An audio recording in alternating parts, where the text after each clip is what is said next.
Coming up on the LCS Preview Show, we break down the midseason moves, help you live your league fantasy, and reveal the all-pro plays from the All-Star event. Don't touch that browser. The LCS Preview Show starts right now.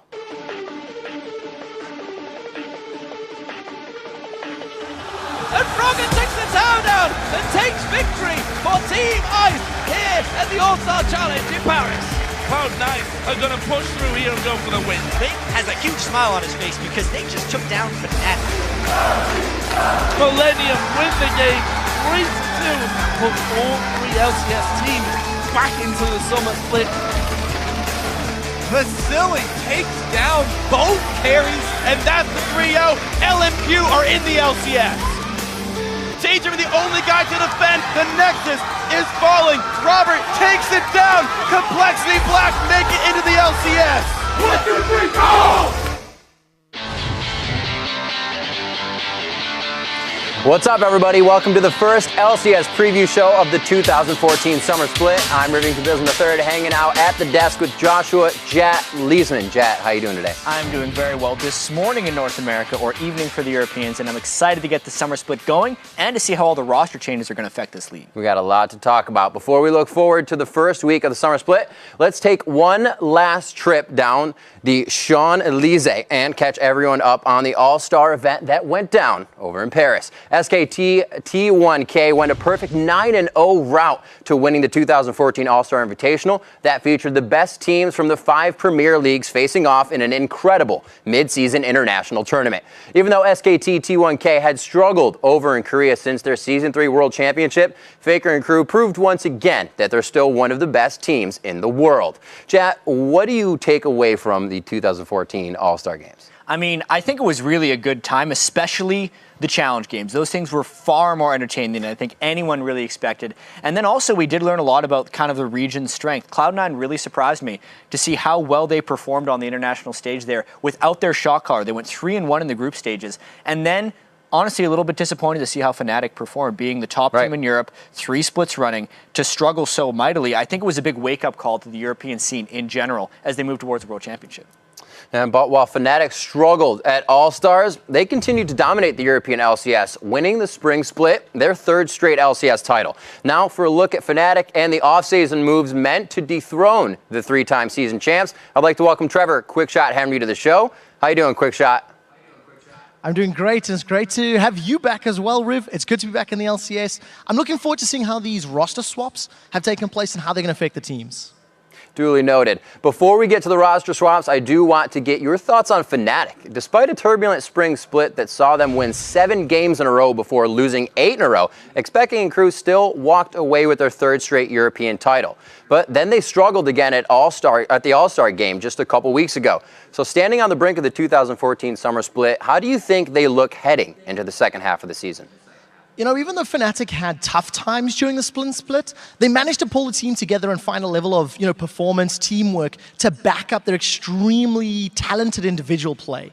I think they dig deep around playoffs, and they always find just that extra edge to oust their European opposition. I think it's extremely hard to doubt Fnatic when you consider how they perform in the LCS. They've yet to truly disappoint their fans when it matters in the playoffs, and my concern for the team stems from their inconsistent ability, I think, against non-LCS teams. Consider how weak Fnatic looked during the IEM World Championships or at All-Star just recently, and you compare that to the playoff team that has dominated Europe for the last 18 months, and it's just a stark contrast in level, in performance, and in ability. So I feel that Fnatic can continue their current level of play to perform well here at home, but they need to change something, and drastically, if they ever want to be truly relevant on the international stage. All right, quick shot. Fair warning here. I am going to put you on the spot and ask you whether or not they will four-peat, but not yet. Instead, right now, I want to ask the fans whether or not they think Fnatic will win their 4th straight LCS title. Hit us up on Twitter, @LOL Esports, and use the hashtag #FnaticForTheWin if you think they'll take the summer playoffs, or Fnatic Falls if you think they'll come up short for the first time in LCS history. Now let's shift our attention away from the kings of the LCS to the teams that will be looking to dethrone Fnatic and their mid-season roster changes, starting with another legendary European team, Gambit. Earlier this month, star mid laner Alex Each announced he was leaving Gambit for various reasons that included excessive travel, lack of family time, loss of motivation, and poor results. Starting in his place for at least the first week of the LCS is former Denial mid laner Nick. Now, quick shot, did Alex's move surprise you, and do you think Gambit will be a better team without the former All-Star? You know, talking about Alex leaving, I don't truthfully think I was surprised, and I don't think many people were. Gambit as a whole, they've been on a downswing since last year Worlds. They never really stood out as a dominant or scary during the spring splits. And, you know, I feel that Alex was a very large part of Gambit when they were winning their games. And without his influence, I don't know what to expect from the team. So let's look at some of the possibilities. Now, the shock of losing their mid laner and their front man may inspire the rest of the team to look inwards, to look to improve their own game and add the element of adding new LCS talents in the form of Nick can also be a positive influence if he's hungry and if he's working hard. But my biggest concern comes from the team's ability to adapt their current play style. Simply put, they weren't keeping up last split, and they need to get up to date with the competitive standards. I also worry about their ability to communicate. Consider that Nick is Polish, and he's the first non-Russian speaking member that Gambit has ever drafted. And again, he's temporary, so if he doesn't perform, Gambit may be looking to replace him. Right. Now, while Alex Ich's departure might have been the biggest move, the European team that has changed the most since the end of the spring split is the Copenhagen Wolves. Not only have they lost their amazing jungler, but they've replaced their AD carry Forgiven. The Wolves' new lineup will have longtime challenger Airwalks roaming in the jungle and former Denial AD carry Woolite in the bot lane. Quick shot, with 40% of the roster remade, are the Wolves a stronger team than they were at the beginning of the spring split? Number one, I like the math, and I'm going to dodge the question because I don't know. You know, Woolite, he's got great experience. He's been at the top of the scene for a very long time, but he's not truly tested underneath the LCS lights on this stage. Airwax is another untested player on the big stage, and to my knowledge, he's also relatively new to the top of the scene, the very top. Airwax as a player, he's a selfless player. He doesn't always tax lanes. He doesn't always secure kills. And he's more of a team player than Amazing was. So we need to see if that team-oriented play will benefit the Wolves.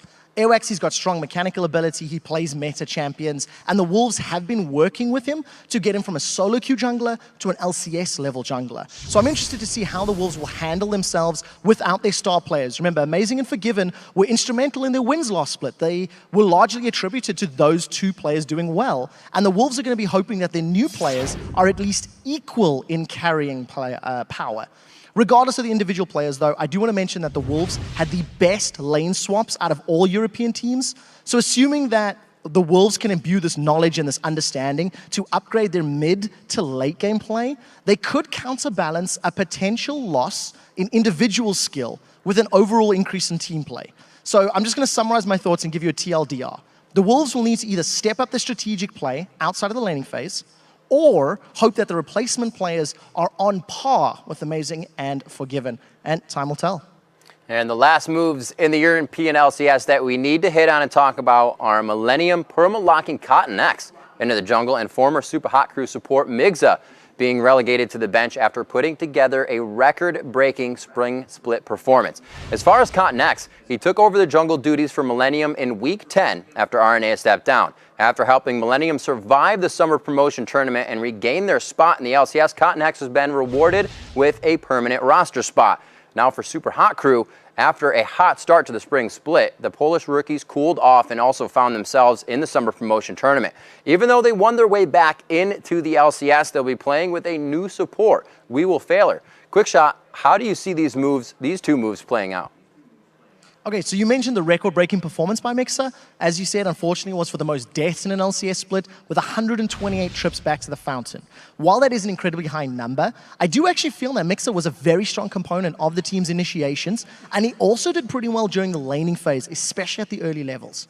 The reason I highlight these changes is to discuss what role Super Hot Crew's new support player, We Will Failure, needs to have as an absolute minimum, and he'll obviously be wanting to improve upon the weaknesses that Mixer had.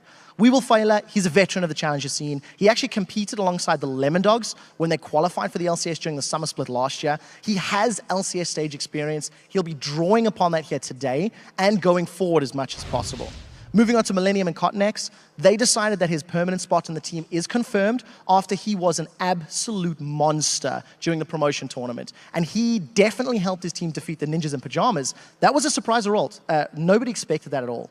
I do want to note that Millennium are looking better and better since Cotnex has been the starting jungler for the team, but the rest of the players now need to step up their game if Millennium want to stand a chance at making it to Worlds. All right, quick shot. You've dodged it long enough. Earlier I said I'd be asking you to make a prediction about whether Fnatic will be winning their 4th straight title. It's now time to get your thoughts. Who do you think will be the 2014 European LCS Summer Split winner? I hate that you put me here because I don't know. It's a tough prediction because I haven't seen any games. I don't know who's going to go up, who's going to go down. I'm going to go out on a limb and say that the number 1 and 2 teams are going to be Fnatic and Alliance. I'm expecting them to do well. Considering what we've seen from the both of them in the last few months, I think Alliance are hungrier. I think they want it more. I think they'll practice harder. And I'm calling Alliance to be the number 1 team out of Europe for the Summer Split. All right, quick shot. That is a bold prediction. Now let's see if the fans agree with you that Fnatic's time has come or whether they think Expecke and crew will be heading to Worlds once again as the European champs. Pulling up the Twitter poll, we see that 65% actually think that Fnatic for the win is the one that's going to be taking it. How are you feeling about that, quick shot? I don't know. It's a lot of faith. Three titles back-to-back. It's hard to doubt the public, but we got to see what happens. Super Week, 4 games. Maybe opinions will change. It's a good super way to start it off. Thanks for taking the time to walk with us through all the mid-season changes and dropping some knowledge alts. Quick shot, good luck with the games today, and I can't wait to get the Summer Split underway. Yeah, Nork and the rest of us, yeah. So we'll see you on the show later today. All right, well, we won't have to wait long for the 2014 Summer Split to kick off because in about 15 minutes, Fnatic will start their run for their 4th straight LCS title as they kick off a super week's worth of LCS action and hope to take their first step down the road to another World Championship berth. SK Gaming will look for revenge for their spring playoff loss when they take on Reckless and the Spring Split champs. While finishing up our Day 1 coverage, it's the first game for Gambit without Alex each on their roster when they battle Overpow and Roccat. Then coming up on Wednesday, we've got 6 more games coming your way, starting with Gambit playing their 2nd game without Alex on the roster when they take on SK Gaming. With the Spring Split MVP Froggen and his alliance taking on Expecke and Fnatic to finish the 2nd day's coverage. Then coming up on Thursday, we end the first week of the European Summer Split with 5 more matches. And remember, all 3 days of the Super Week kick off at 1700 EST, 8 a.m. Pacific Time. Now let's turn our attention to another league that's kicking off today, Fantasy League Championship Series. If you've never played Fantasy before, don't worry. The people over at fantasy.lolesports.com have got you covered. Before you build your own LCS team and check out the articles and stats that will help you dominate your friends in the draft and throughout the season. Yeah, and now, because we want our viewers to finish first in their leagues, we're going to do an LCS preview show, Fantasy Knowledge Buff. So we're going to look at the top performers from the spring, the projected leaders for the summer, and then a couple of sleeper picks. Everybody's going to want to go back and do them all now. Yeah. Let's start with the top performers from the Spring Split. I know we didn't have the LCS Fantasy way back then, but if we had, here's who would have come out on top based on the standard point system. Wild Turtle would have been your fantasy points champion, while Sneaky and Meteos would have actually finished 2nd to Team Solo Mid, for once. Yeah, the top scoring European LCS pro during the spring was actually Reckless, with his team at Expecke coming in just ahead of the MVP of the European LCS, Froggen. But that is the past, and looking into the future gets a little more tricky. Take last split, for example. Who would have guessed Fnatic would go on an epic losing streak, or that the Season 3 World Championship participants, XGG, would get relegated? Everything's up in the air. Exactly. That being said, if the teams perform like experts think they will, the top 10 fantasy players at the end of the 2014 Summer Split should look something like this. Odds are Fnatic will play better than they did at All-Stars and perform more like the team that started out the spring with 7 wins and ended the split with another LCS title. And if that happens, you can expect Reckless and Expecke to rack up a ton of fantasy points per game. But over here in North America, most people expect Cloud9 to continue their championship caliber play, which means Sneaky and High will probably earn their fair share of fantasy love. And according to the experts, the biggest jumper on the list from the spring to the summer split will be Froggen. He had a beastly second half of the spring and carried his team from almost worst to nearly first place. And if he keeps playing that strong, he'll be near the top of the fantasy points table. On the flip side, Wild Turtle stock, it slipped a little with change in support. There will be a learning period, losing X Special, who was an all-league support, to a new guy in Gleep. All right, now the top 10 projected players all seem like pretty safe bets, but if you're more of a flash over the wall into a 1v5 kind of player, then Chat has a couple sleeper picks for you. And while they're a little lower on the projected points list, they probably should be a lot higher on your draft board. Yeah, the first sleeper I want to talk about is actually amazing. If you look at the current preseason ranking, he's the 5th rated jungler and 39th overall pick. And you consider that the Odd One accumulated the 4th highest point total in the entire LCS for junglers despite his mechanic slipping. It's reasonable to think that Amazing, with his mechanics and being on TSM, has a shot at cracking the top 10 players overall and could definitely be worth a pick earlier than number 39. Also, another jungler to keep your eyes on is another North American guy who had roster changes around him in Crumbs. He's actually projected to rack up the 9th highest point total for a jungler. But with his lanes getting buffed like that, with Zion, Spartan, and Shifter joining, Crumbs should be able to pick and choose where he wants to attack instead of constantly having to play defense. And that should translate into some huge stats. And another jungler I want to talk about is actually going to be Airwax, because the Copenhagen Wolves haven't lived up to expectations so far in the LCS, but one thing they have done is they found talent, especially in their jungle. Their last 2 junglers were Shook and Amazing. They've put up some big numbers before departing to other squads, so their jungle pool is just good at finding them. And if the jungle pool is thin in your fantasy league, definitely pick up that Copenhagen Wolves jungler with a late pick because he'll have value. And the same could be said about their AD carry in Woolite, because just like the jungle, the Wolves have an eye for picking up good AD carries. Reckless was on Copenhagen Wolves, as well as Forgiven, who was a monster last year, and Woolite looked good in the Challenger Series. So just like Airwalks, Woolite is worth a late round pick. And AD carries, with the last final sleeper pick I have, it's got to be Cop from Curse. He had a major upgraded support with the addition of X Special. And the last time that Cop had an all-star caliber support, he also led the LCS in kills for AD carries. So while Reckless, Doublelift, and Wild Turtle are sure to be first or second round picks, Cop's capable of putting up similar numbers and will be available much later in most drafts. So that would allow you to address other positions where there's a deeper talent drop-off at the start. And now I know what you're thinking. I've only got about 15 minutes before the start of the summer split. I'll never be able to get a league up and running in time. Don't worry. You'll still be able to put together a league and mastermind your own championship team before the start of week 2. Still counts. Still counts. Now, one of the teams that's sure to be a high pick in anyone's fantasy draft is the North American squad that won their 2nd consecutive LCS title. That's Cloud9. Since they first spawned in the LCS stage, Cloud9 has been nearly perfect, winning 88% of their games here in North America. That's 49 wins and only 7 losses. Jat, is Cloud9 the best team that North America has ever seen? I think it's pretty hard to argue against. One of the reasons for their success is consistency. They're the only team actually in the entire LCS that has started the same roster for every LCS game they've played. And they're one of 2 NALCS teams that will have the same roster they used during the spring split.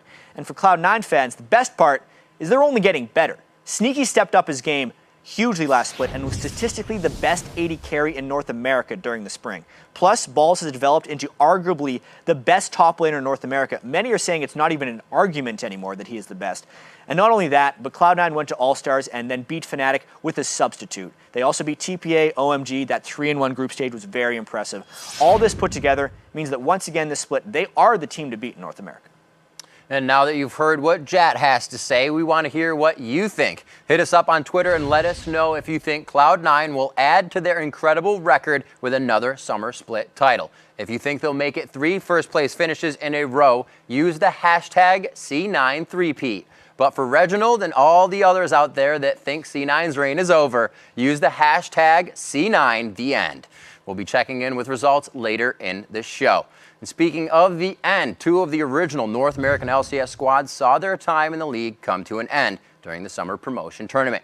Team Coast, formerly known as GGU, and XDG, formerly Vulcan, both failed to meet the challenge of Complexity and LMQ respectively. And now we only have 4 original NALCS teams left in the league, with Team Solo Mid, Counterlogic Gaming, Dignitas, and Curse. Funny, it's those 4 teams, but it kind of only felt like it was a matter of time for Team Coast, unfortunately, because even though their solo laners have gotten a lot of praise and actually got picked up by Dignitas, the team itself could never really turn those solo lane strengths into team victories. They've been struggling for a long time. Other than their playoff run at the end of the 2013 spring split, which is over a year ago, they haven't been able to win consistently. And then unlike the spring promotion tournament, this time around they were not able to win their way back in the league. And then you look at XDG, on one hand, it's just like the most epic slide in LCS history. Less than a year ago, they were the second best team in North America. They had in Cloud9 2 of their 3 losses of the split on their way to Worlds. But after a lackluster showing during the group stages at Worlds, they made those ill-fated roster changes in their lineup. They moved the most improved player in North America to the jungle, Zuna, the other way. And then they tried to swap him back. And it just did not work out for them. It was disastrous. XGG, they finished last in the LCS before being dispatched by LMQ 3-0 in the promotion tournament. It was really a tragic end for a team that showed so much promise last year. Now, the 2 teams that beat Coast and XCG will be making their LCS debuts this Friday. LMQ dominated the Challenger Series, winning the Spring Series 1 and 2 titles before locking down the overall Spring Series championship. Complexity, on the other hand, finished 3rd in the Challenger Series, even though they were the most dominant team in the league, not named LMQ. And LMQ has received a ton of hype, and rightfully so, because they obliterated their challenger competition. But now the question becomes, can they maintain that level of success against LCS quality teams? Vasily, their AD carry, gets a lot of love from the LCS community. Xpecial and Doublelift have both sung his praises pretty loudly. Their mid laner, Xiaowei Zhao, puts up incredible CS numbers and equally impressive KDA stats. And a lot of people expect LMQ to finish in the top half of the standings, or maybe even higher. Well, although players on LMQ might be unfamiliar to fans who haven't been keeping up with the Challenger Series, Complexity has several guys that have played on the LCS stage before. Yeah, and this is the second time the Complexity has actually had a team in the LCS. Both of those teams have actually contained Prawley at some point. Complexity was a part of last season's Spring Split before being defeated in the Summer Promotion Tournament by Quantic, which is the team that we all know now as Cloud9, so you can't really blame them for losing out on that series. And as far as Prawley goes, he has always had a deep champion pool and had great success in the promotion tournament against Shifters. So Complexity's top laner, Westrice, is also another guy we need to talk about because he had a long journey to the LCS. He competed in the Season 1 World Championship and now makes his return to premier status in North America. It's been a while for him. Yeah, it really has. Good to see him back on top. Works out. Now, when you add the 10 new players on Complexity and LMQ to the 3 new players on the other NALCS teams, and then factor in the 3 players who are swapping jerseys, that means out of the 40 NALCS starters, 16 of them will be different than they were at the start of the Spring Split. That's 40% of the league that's changed. Let's start our analysis of the additions and subtractions in the NALCS with the team that was in first place for most of the Spring Split, Team Solo Mid. Gone are longtime TSM members Odd1 and Xpecial, and replacing them are former Copenhagen Wolves jungler Amazing and challenger support Glebe, the support formerly known as Glebe Glarblu. Do these changes make Team Solo Mid capable of challenging a team like Cloud9 for the Summer Split title? It's going to be really hard to see just because it is so much change, and it's more change than TSM has ever had at one time. They've always changed out one player at a time before. However, every single one of those changes has resulted in an improved Team Solo Mid, so you can't really doubt their decision making. But first off, let's look at the jungle change. This one was mutually agreed upon by all parties and makes the most sense. The Odd1 admitted that his mechanics were not world class, so it was the smart move to bring in such a mechanically strong jungler in Amazing. And if things go well for TSM, they're not actually losing the Odd1, they're gaining him as a coach. The change of support, however, is a little bit different. It wasn't mechanical shortcomings that led to the decision, it was actually a chemistry problem that TSM stated. And it's strange because Xpecial is coming off an all-league Spring Split, voted #1 by everyone. Well, not everyone. It was #1 over Afromu. Right. But Glebe is an unknown commodity to the community, and he's from most of the challenger scene. It is the most questioned decision that TSM has ever made. You add that to the fact that TSM hasn't had very much time to practice with their new team, and it could be a couple of rough weeks for TSM to start the summer. But this is what they need, and it's what they think they need to do to compete with Cloud9 and ultimately for the World Championship. So you can't question it until the end of the season. Right. It's interesting to see Team Solo Mid pick up somebody that's not just in the LCS. It's kind of that, like you said, unknown commodity. And while Team Solo Mid parted ways with their longtime bot laner, he quickly found a new home with Curse. After starting 3 different supports as Cop's backup during the Spring Split, Curse locked up the all-league player for the summer. And this looks like another great acquisition for Curse. Xpecial is in a line of many big-name players that Curse has actually signed over the years. They've signed St. Vicious, Voyboy, and Edward to mixed results because Curse is very willing to take a chance on players that other teams sometimes deem not worthy or just sign superstars. And this acquisition in particular has the potential to do great things for both Xpecial and Curse. Xpecial's finally on a team where no one's voice will overpower his, and he's really excited about it. So It's a lot of volatility for a team that went through 3 supports last year, but it's X Special, who is a fantastic support and a name brand. We'll see how they do. The third team that will be starting a new roster for week 1 of the Summer Split is Counter Logic Gaming. In response to their top laner Nien stepping down, Monte Cristo and crew searched around the world. And funny enough, they found their new top laner in Monte's backyard of Korea. But unlike the addition of Dexter before the spring split, Seraph is a relatively untested commodity on the pro stage. Yeah, I mean, Nien stepping down caught everyone by surprise, and it means CLG really had to scramble to find a new top laner, and they really think that they found a great one. Seraph, even though he is a little bit unknown, he only played 1 pro game in Korea. He was on Najin White Shield, who's actually in the finals right now of OGN. And he hasn't seen much playing time, but he has been deeply entrenched in that Korean pro scene. Lived in a gaming house, practiced with the Najin organization, and now that he's here in the NALCS, it looks like he's been able to communicate well with his team, and the addition has been working out very well for him. So just when you think CLG has finally lived up to their potential last split, they had a little bit more of it. A little bit more. Now, despite CLG importing a Korean top laner, Team Solo Mid, adding an amazing jungler, and Curse signing an all-league support, the team that may have improved their roster the most during this mid-season hiatus was Dignitas. After finishing the spring split with a 12-16 record, their worst in the LCS so far, Dignitas swapped out their solo lanes, signing the recently relegated Zion, Spartan, and Shifter to replace Cruiser and Skara. And this was a really smart move for Dignitas. They took the best parts of the 5th place team, added them to the best parts of the 6th place team, and they're hoping they equal a team that's good enough to go to Worlds. Their biggest weakness was in the mid lane. We saw that the temporary benching of Scar and the failed experiment with Golden Glue, they really didn't have a solution there. Now they have Shifter, a top North American mid laner. He put up tremendous numbers on a bad team. It'll be really fun to see how he does with Crumbs backing him up in the jungle. If you look at the top lane as well, Cruiser had better stats than Zion Spartan, but the numbers don't necessarily tell the whole story. Zion's a guy who draws a lot of attention from the other team, and Dignitas will benefit a lot from that top lane pressure. All right, now that we've taken a look at the new teams and rosters, it's time for you to look into your crystal ball, Jat, and predict who will be the NA LCS Summer Split winner. I think it's pretty simple as far as the prediction here goes. A bunch of teams made a lot of changes to catch one team. That team is Cloud9, and they're still the favorites right now. I got to go with them. All right, well, you guys have heard what Jat's highly controversial pick for the Summer Split title is. Let's see what the fans at home had to say. The Twitter poll is going to be 57% saying that Cloud9 will still take it, but that is very close. Yeah, it's for having 2 dominating splits. It is a very competitive North American scene right now. All the changes are supposed to be for the better. Everyone around there is saying this is the strongest NA has ever been.